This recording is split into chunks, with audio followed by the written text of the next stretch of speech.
Հայ-ամերիկյան առողջության կենտրոնում կարող եք անցնել կրծքագեղձի, վահանագեղձի, ներքին օրգանների եւ գինեկոլոգիական, ինչպես նաեւ բջջաբանական, հյուսվածքաբանական լաբորատոր ախտորոշիչ հետազոտություններ։ Գործում է նաեւ ստոմատոլոգիական կաբինետ։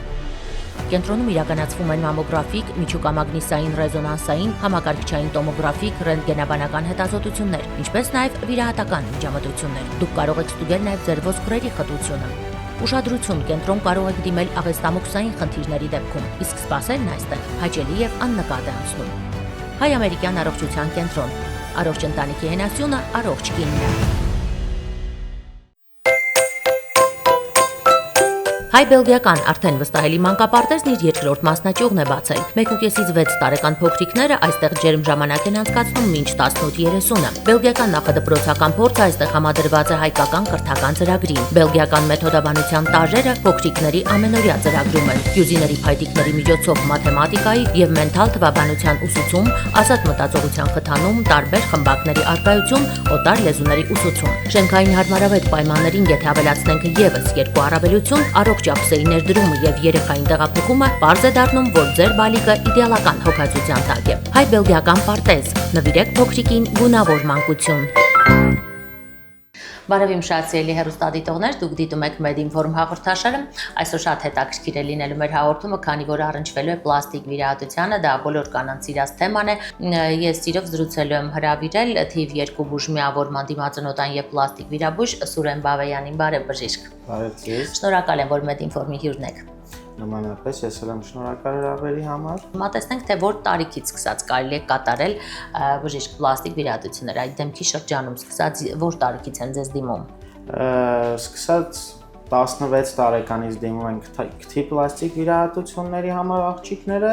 եւ տարիքային փոփոխությունների համար։ Չկա հստակ սահմանափակում, կարելի է կատարել այս տարիքից, կարելի է կատարել այն տարիքից, երբ որ կան գրավիտացիոն փոփոխություններ երիտասարդեցնող վիրահատությունների առումով եւ գենետիկ հակում։ Օրինակ կոպերի շրջանում հաճախակի են դիմում երիտասարդ պացիենտները, ովքեր որ ունեն գենետիկ հակում մաշկի կոպերի շրջանում մաշկի եւ ճարպային ճողվածքների ավելցուկի արկայության պարագայում։ Միանշանակ տարիքային փոփոխությունների եւ գենետիկ առանձնահատկությունների դեպքում միանշանակ ճիշտ է ինդիվիդուալ մոտեցումը եւ վիրահատության գործելակարգը, տակտիկան այլ է տարիքային եւ գենետիկ փոփոխությունների դեպքում։ Եվ իհարկե, որը որ շատ հաճախ է նաեւ հանդիպում, կտրուկ քաշի նվազեցման դեպքում եւս կարելի է դիմել։ Դեմքի կախվածություն է առաջանում, այո։ Դեմքի կախվածություն ենք ունենում, ինչը պատճառ է դիմելու պլաստիկ վիրահատություն։ Բժիշկ, այ շատ կանանց իսկապես գայթակղիչ է թվում այդ վիրահատությունը, երևի թե 60-ից տարիքի, այո, կանայք հիմնականում կարող են դիմել, դե երևի թե որոշակի առանձնահատկություններից ելնելով 50-ն անց նույնպես։ Եթե կինը պահպանում է, կարծում եմ, առողջ կյանքի բոլոր կողմերը, ֆիզկուլտուրա եւ այլն, եւ ունի լավ գենետիկա, երևի թե 60-ն անց, դա իմ տեսակետն է։ Փոքրինչ համաձայն չեմ այդ տեսակետի հետ, քանի որ դիմելիության միջին ցուցանիշը հաշվի առնելով, ինձ մոտ դիմում են դեմքի երիտասարդացնող վիրահատությունների 40 եւ 40-ից բարձր տարիքի, ամենաբարձր պացիենտը եղել է 70 տարեկան, երիտասարդում կատարվել է հենց դեմքի երիտասարդեցնող վիրահատություն 35 տարեկան, որը որ կտրուկ քաշի անկման պատճառով էր դիմում։ Հասկանալի է։ Այո, եւ այ բոլոր կանանց այս վիրահատության դիմելուց առաջ կամ եթե քննարկում են կատարել թե ոչ, առաջին հարցը որ հետաքրքիր է նա է, արդյոք տարիներ անց այն կրկնելու հավանականություն կլինի, հնարավորություն, անհրաժեշտություն կլինի, պետք է կրկնել հետագայում այս վիրահատությունը թե ոչ։ Պլաստիկ վիրահատությունները երիտասարդեցնող չեն բացառում գրավիտացիան։ Գրավիտացիան միշտ կա, նա միշտ գործում է, միշտ աշխատում է եւ միշտ ծերանում է։ Կախված ծերացման արագությունից, կախված կյանքի որակից, հաջորդ վիրահատության ժամկետը կարելի է սահմանափակել, կրճատել եւ կարելի է հետաձգել, այսպես ասած։ Գրագետ պլաստիկ վիրահատությունը երիտասարդեցնող իրանից ենթադրում է որոշակի ռեզերվի պահպանում, որ պացիենտը 7-10 տարի հետո իրավունք ունենա, հնարավոր լինի կրկնել այդ վիրահատությունը։ Եվ գրագետ վիրահատության ժամանակ միանշանակ ռեզերվի պահպանումը, ռեզերվի առկայությունը պարտադիր է։ Կարծում եմ ձեր խոսքը վերաբերում է նրան, որ մարդը եթե այդ ռեզերվ ասվածը չեն պահպանում, շատ են ձգում մաշկը եւ շատ է հեռանում մարդու դեմքը իր բնական նախկին դեմքից։ Մենք մեր աչքի առջև ունենք շատ համաշխարհային մեգա աստղեր, որոնք իսկապես անճանաչելի են դառնում դեմքի պլաստիկ ձգումից հետո։ Լինում է լավ վիրահատություն եւ լինում է այնպեսին, որ անճանաչելի են դառնում, այ որտեղ է այս սահմանագիծը, որ բժիշկը կարող է շատ փոխել դեմքը։ Ու միանշանակ նախավիրահատական խորհրդատվություններից է կախված հասկանալու համար ինչքան է հնարավոր նախ փոխել եւ պահպանելով ամեն դեմքի առանձնահատկությունը։ Մենք չենք կարող բոլոր դեմքերին վերաբերվել ինչպես մեկ դեմք, եւ մենք չենք կարող վերաբերվել նույնիսկ բոլոր օրգանիզմերին ինչպես մեկ օրգանիզմ։ Միշտ կա տարբերություն ցանկացած պարագայում, նույնիսկ երկու հարազատ քույրերը անատոմիորեն տարբերում են իրենց դեմքերը, սկսած ոսկրերի տեղակայումից վերջացրած փափի փուսվածքով եւ նյարդերի տեղակայումով։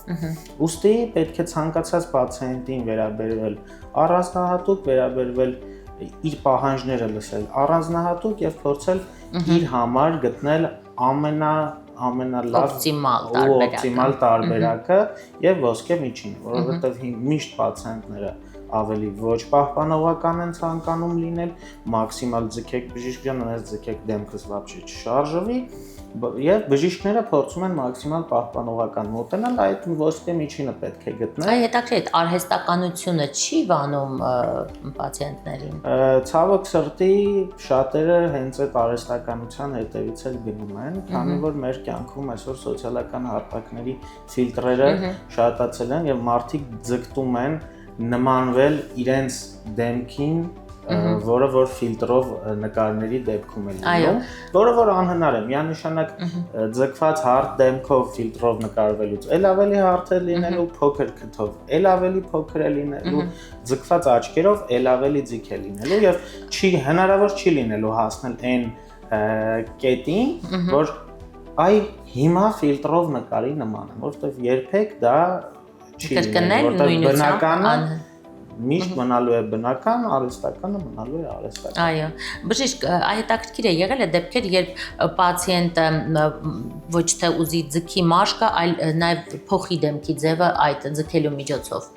Միանշանակ շատ են եղել այդպիսի դեպքեր, որ փոխի դեմքի ձևը, ցանկանա դեմքի ոսկրային հյուսվածքների փոփոխությունը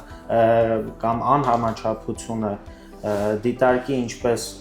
մաշկային անհամաչափություն, մաշկի կախվածություն, այդ դեպքում ճիշտ խորհրդատվության պայմաններում պացիենտին ճիշտ ուղղորդում է տրվում, եթե խնդիրը ոսկրային է, օրինակ ստորին ծնոտը ավելի մեծ է, քան դեմքի մնացած ոսկրերը, արդեն պետք է կատարվի ոսկրային փոփոխություններ, իսկ երբ որ փոփոխությունները մաշկի ավելցուկի, մաշկի կախվածությունից են, այդ դեպքում արդեն այո, փաստորեն դեմքի ձևը նույնպես փոխելը հնարավոր է, անհնար բան չէ հիմա։ Մեր օրերում։ Շատ լավ։ Եվ անցնենք բլեֆարոպլաստիկային, հիմա դա դարձել է հայ ազգի քիթ վիրահատելու նման մի բան, որ 10-ից 9 ասես դիմում է, այո։ Եվ իսկապես արդյունքները գեղեցիկ են լինում, մարդը տարիքային լուրջ երիտասարդության է ենթարկվում, մինուս 10 տարի կարող ենք բոլոր այն կանանց, ովքեր կատարել են, մենք դա իհարկե վստահաբար նշել, որ իսկապես կինը երիտասարդանում է։ Կան ուղեկցող հիվանդություններ, որի դեպքում դուք չեք կարող կատարել եւ դեմքի շրջանում պլաստիկ վիրահատություններ եւ բլեֆարոպլաստիկա։ Միանշանակ փսիխոսոմատիկ հիվանդություններն են եւ ցանկացած քրոնիկ հիվանդությունները, որոնք որ գտնվում են դեկոմպենսացված կամ սրացման շրջանում։ Եթե մենք ունենք շաքարային դիաբետ, հիպերտոնիա, այդ պարագայում մենք երբ որ հասնում ենք կոմպենսացիայի, այսինքն դեղորայքի միջոցով կարգավորվում է թե ճնշումը, թե շաքարի քանակը արյան մեջ, այդ դեպքում թույլատրվում է, բայց եթե տվյալ դեպքում դեկոմպենսացված վիճակ է կամ դեղորայքը կայուն չէ, այդ դեպքում այդ պացիենտին չի կարելի վիրահատել, որովհետև Առաջինը մենք կվնասենք նրա մնացած օրգան համակարգերը եւ նաեւ կունենանք բարդություններ տեղային մեր վիրահատության շրջանում։ Հիմա որքան ակտուալ է պլաստիկ վիրահատությունների դիմելը, նույնքան էլ ակտուալ է աչքի լազերային կորեկցիային դիմելը։ Այ աչքի լազերային կորեկցիայի ենթարկված աչքերը, եթե այսպիսի վիրահատություն են տալ, կարելի է բլեֆարոպլաստիկա կատարել։ Միանշանակ կարելի է կատարել, բայց տվյալ պարագայում, երբ որ ունի նախկինում կատարված աչքի տեսողությունը շտկող վիրահատություն պացիենտը իր անամնեզում, միանշանակ խորհուրդ է տրվում, որպեսզի դիմի իր բժիշկին ակնաբույժին թույլատրություն ստանա իր բժիշկից նոր դիմի մեզ։ Այ ինչու՞մ կարող է լինել այդ թույլատրություն չտալը։ Թույլատրություն չտալը կարող է լինել վիրահատության հետ կապված ինչ-որ բարդություններ ժամանակային առումով, եթե պացիենտը նոր է վիրահատվել, պետք է որոշակի ժամանակ որոշակի թող անցնի եւ այդպես։ Այո, կարելի է միաժամանակ եւ ձգել դեմքը եւ կատարել բլեֆարոպլաստիկա։ Միանշանակ կարելի է կատարել դեմքի բոլոր վիրահատությունները մեկ վիրահատության ընթացքում։ Ես ունեցել եմ պացիենտներ, ում որ կատարել եմ քթի վիրահատություն, դեմքի ձգում, կոպերի պլաստիկա միաժամանակ, որովհետեւ վիրահատության ժամանակը, վիրահատության ընթացքի ժամանակը բավականին կարճ է մաքսիմալ թույլատրելի ժամանակից։ Ընդհանուր անզգայացման մասին է խոսքը, որովհետև որոշակի ժամանակ կա, որ դրանից հետո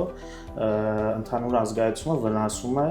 օրգանիզմին։ Դա քանի ժամը կարելի համարել միջինում։ Միջինում 12 ժամը, բայց մենք այդ պարագայում աշխատում ենք մոտավորապես 5-ից 6 ժամվա մեջ տեղավորվել։ Եթե երկու վիրահատություն միաժամանակ է կատարվում։ 2-3 վիրահատություն ամենամաքսիմալով եմ ասում իմ կատարած վիրահատությունների դեպքում։ Իսկ եթե մարդը շատ է ուզում կերպարային փոփոխության ենթարկվել, կարելի է զուգահեռ նաև ենթադրենք շուրթերի ծավալի մեծացում կատարվի այդ անեստեզիայի տակ։ Կարելի է կատարել, ի ուրախություն ինձ ու իմ տխրություն իմ բուժառուների, ես ներարկումային պլաստիկայով չեմ զբաղվում, քանի որ ինքս չեմ սիրում եւ զբաղվում եմ կատարում եմ այն միջամտությունները, որոնք որ ես ինքս սիրում եմ կատարել։ Բայց տեսականորեն հնարավոր է։ Այո։ Բժիշկ, եւ խոսենք նաեւ վերականգնողական շրջանից, արդեն հասկացանք, որ վիրահատությունը միջինում տևում է 4-ից 6 ժամ, եթե իհարկե նաեւ ուղեկցվում է այլ վիրահատություններով, որքան բարդ է հետվիրահատական գործընթացը, որքան շուտ է մարդը ապաքինվում եւ արդյոք կապտուկները երկար ժամանակ նկատելի են լինում։ Առաջին 1-2 օրը ամենադաժանն է, ամենածանրն է, ամենաանհարմար օրերն են։ Առաջին 1-2 օրը ունենում են բուժառուները ցավը։ 3-4 օրվանից արդեն վերականգնվում է այդ նախնական կրիտիկական, այսպես ասած, վատ վիճակը անցնում է։ Ես ունեցել եմ բուժառու, ով որ վիրահատության 4-րդ օրվանից հետո վերադարձել է իր բնականոն կյանքին, ասաց բժիշկ ջան, ես պետք է տանից դուրս գամ, ես չեմ կարող ամբողջ օրը մնամ տանը, եւ այդ բուժառուն վիրահատությունից 4-րդ օրվանից հետո իր բնականոն կյանք 5-րդ օրը գնացել է աշխատանքի, իդեպ դեմքի ձգման եւ կոպերի պլաստիկայի վիրահատությունից հետո։ Վիրակապերով նկատի ունեք։ Վիրակապերով, այո։ Կապտուկների մասով կապտուկները անցնում են 10-ից 14 օրվա ընթացքում, կարերը հեռացվում են նույնպես 10-14-րդ օրերին։ Այնց հետաքրքիր է, կարերը տեղադրվում են երևի թե ականջի հետևի մասում, նկատելի չեն, այո։ Այծիկի առջևի ծալքում ենք մենք բնական այդ հատվածում եւ ականջի հետևում եւ գլխի մազածած հատվածում, այո, թե կախված օրգանիզմի առանձնահատկությունից եւ վիրահատության գրագիտությունից այդ կարերը պետք է նկատելի չլինեն։ Շատ լավ, բժիշկ, եւ քանի որ մարդու կնոջ տարիքն էլ տղամարդուն էլ իհարկե առաջինը մատնում է հենց վիզը, ուստի կարծում եմ դեմքի ձգում կատարելի պետք է նաև ներառել վիզը։ Արդյոք դուք սա նույնպես համակցում եք, թե դա առանձին վիրահատություն է եւ պետք է պացիենտի ցանկությամբ լինի։ Այսպես ասեմ, դիմողների 90%-ի դեպքում կարիք կա նաև պարանոցի ձգման եւ ավելորդ ճարպի հեռացմանը։ 90% դեպքերում դա կատարվում է դեմքի ձգման երիտասարդեցման վիրահատության ընթացքում, 10% դեպքերում պարզապես կարիք չի լինում դա անել։ Շատ լավ, եւ քանի որ բոլորը ասես երազում են մեկ անգամ գտնվել պլաստիկ վիրաբույժի կաբինետում եւ ուղղել իրենց բոլոր հարցերը ու լսել նրա խորհուրդները, հորդորները, հիմա կցանկանամ արդից օգտվելով հեռուստադիտողի փոխարեն խնդրել ձեզ ձեր խորհուրդը, ձեր հորդորը ուղղել մեր կանանց, հատկապես կանանց եմ ասում, որովհետեւ տղամարդիկ նման վիրահատությունների հազվադեպ են գնում, դե քթինը առանձնացրեցինք, այո, այսօր հիմնականում կանգ առանք դեմքի եւ կոպերի վիրահատության վրա։ Ինչ խորհուրդ եք տալիս մեր կանանց։ Խորհուրդ եմ տալիս դիմել այն վիրաբույժին, ում վիրահատվել այն վիրաբույժի մոտ, ում խորհրդատվության ընթացքում լիարժեք վստահություն է ձեռք բերել։ Եթե բուժարուն վստահում է իր բժիշկին եւ ընդունում է իր բժիշկի ասածը եւ կարծիքը, այդ նման պարագայում մենք ունենում ենք բարդությունների հնարավոր բարդությունների մինիմալ քանակ։ Եթե եկել եք պլաստիկ վիրաբույժի մոտ, սենյակից դուրս գալուց ձեր մտքով անցնում է, որ կարող է ինչ-որ բան նենց չասեց, ավելի լավ ընտրեք այլ վիրաբույժի, այլ մասնագետ։ Այսինքն վստահությունը գործի կեսն է։ Միանշանակ վստահությունը այս պարագայում գործի կեսն է եւ խնդիրներ առաջանալու դեպքում այդ խնդիրները ավելի հեշտ են լուծվում այն պացիենտների մոտ, ովքեր որ եկել են լիարժեք վստահելով։ Շնորհակալ եմ բժիշկ, շատ ինֆորմատիվ էր ձեզ այդ հարցազրույցը։ Ես էլ եմ շնորհակալ եմ ևս մեկ անգամ հրավերի համար։ Հարգելի հեռուստադիտող, շնորհակալ եմ նաև ձեզ ուշադրության համար։ Իմ զրուցակիցը թիվ 2 բուժմիավորման դիմացանոթային եւ պլաստիկ վիրաբույժ Սուրեն Բավեյանն էր։ Անհրաժեշտության դեպքում կարող եք այցելել բժշկին եւ ուղղել ձեր բոլոր հետաքրքրող հարցերը, ինչպես նաև քննարկել հետագա ձեր անելիքների շուրջ տարբեր հարցեր։ Այսքան այսօրվա համար, մենք կհանդիպենք, առողջ եղեք։ Հայ-ամերիկյան առողջության կենտրոնում կարող եք անցնել կրծքագեղձի, վահանագեղձի, ներքին օրգանների եւ գինեկոլոգիական, ինչպես նաեւ բջջաբանական, հյուսվածքաբանական լաբորատոր ախտորոշիչ հետազոտություններ։ Գործում է նաեւ ստոմատոլոգիական կաբինետ։ Կենտրոնում իրականացվում են մամոգրաֆիկ, միջուկամագնիսային ռեզոնանսային, համակարգչային տոմոգրաֆիկ, ռենտգենաբանական հետազոտություններ, ինչպես նաեւ վիրահատական միջամտություններ։ Դուք կարող եք ստուգել նաեւ ձեր ոսկրերի խտությունը։ Ուշադրություն, կենտրոն կարող եք դիմել աղեստամոքսային խնդիրների դեպքում, իսկ սպասելն այստեղ հաճելի եւ աննկատ է անցնում։ Հայ-ամերիկյան առողջության կենտրոն։ Առողջ ընտանիքի հենասյունը, առողջ կինն։ Հայ-բելգիական արդեն վստահելի մանկապարտեզն իր երկրորդ մասնաճյուղն է բացել։ 1.5-ից 6 տարեկան փոքրիկները այստեղ ջերմ ժամանակ են անցկացնում մինչ 18:30-ը։ Բելգիական նախադպրոցական փորձը այստեղ համադրված է հայկական կրթական ծրագրին։ Բելգիական մեթոդաբանության տարրերը փոքրիկների ամենօրյա ծրագրում են։ Յուզիների փայտիկների միջոցով մաթեմատիկայի եւ մենթալ թվաբանության ուսուցում, ազատ մտածողության խթանում, տարբեր խմբակների առկայություն, օտար լեզուների ուսուցում։ Շենքային հարմարավետ պայմաններին եթե ավելացնենք եւս երկու առավելություն, առողջ ափսեի ներդրումը եւ երեխային տեղափոխումը պարզ է դառնում, որ ձեր բալիկը իդեալական հոգացության տակ է։ Հայ-բելգիական պարտեզ, նվիրեք փոքրիկին գունավոր մանկություն։